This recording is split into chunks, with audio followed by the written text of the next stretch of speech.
Well, a warm welcome everyone. Joel here from Solace Financial. Welcome to our July 2025 Investment and Economic Snapshot.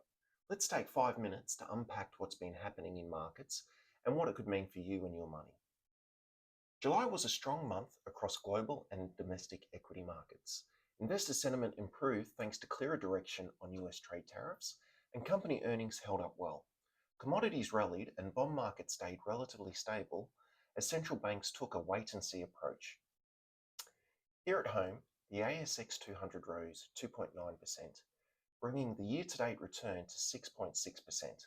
Healthcare led the charge. CSL and Pro Medicus were standout performers. Energy, utilities and materials also posted solid gains. On the flip side, consumer staples and financials lagged. The RBA surprised markets by holding rates steady, which weighed on financials. Globally, the US saw broad strength. The S&P 500, Nasdaq, and Russell 2000 all posted gains, with tech leading all the way. AI is back in the spotlight. Europe was more subdued due to ongoing tariff negotiations, while Japan and China saw solid gains thanks to trade deals and stimulus measures. Commodities were a mixed bag. Gold was flat, but industrial metals like steel surged on US tariffs.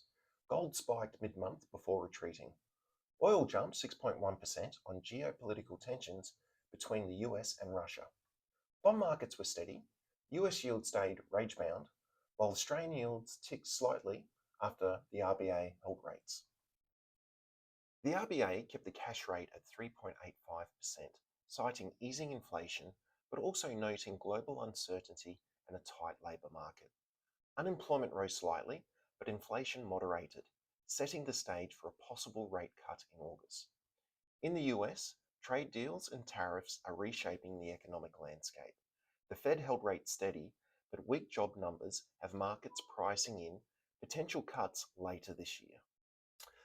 So what's the outlook? Fundamentals remain strong, inflation is softening, and investor sentiment is improving.